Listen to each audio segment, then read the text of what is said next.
Lorry ಮತ್ತು 2 ಖಾಸಗಿ ಬಸ್ಗಳ ನಡುವೆ ಭೀಕರ ಸರಣಿ ಅಪಘಾತದಲ್ಲಿ 12 ವಿದೇಶಿ ಪ್ರಜೆಗಳು ಸೇರಿದಂತೆ ಒಟ್ಟು 28 ಮಂದಿ ಗಾಯಗೊಂಡಿರುವ ಘಟನೆ ಉತ್ತರ ಕನ್ನಡ ಜಿಲ್ಲೆಯ ಅಂಕೋಲಾ ತಾಲೂಕಿನ ಸುಂಕಸಾಳ ಸಮೀಪ ನಡೆದಿದೆ. ಗಾಯಗೊಂಡ 12 ವಿದೇಶಿಗರ ಪೈಕಿ 8 ಜನರ ಸ್ಥಿತಿ ಚಿಂತಾಜನಕವಾಗಿದ್ದು ಅವರನ್ನು ಹೆಚ್ಚಿನ ಚಿಕಿತ್ಸೆಗಾಗಿ ಖಾಸಗಿ ಆಸ್ಪತ್ರೆಗಳಿಗೆ ದಾಖಲಿಸಲಾಗಿದೆ.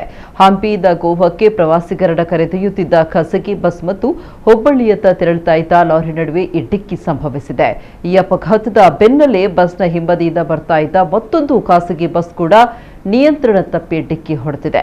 ಅಪಘಾತದ ತೀವ್ರತೆಗೆ 3 ವಾಹನಗಳು ಸಂಪೂರ್ಣವಾಗಿ ಜಖಂಗೊಂಡಿದ್ದು, ಈ ಘಟನೆ ಕುರಿತು ಅಂಕೋಲಾ ಪೊಲೀಸ್ ಠಾಣೆಯಲ್ಲಿ ಪ್ರಕರಣ ದಾಖಲಾಗಿದೆ.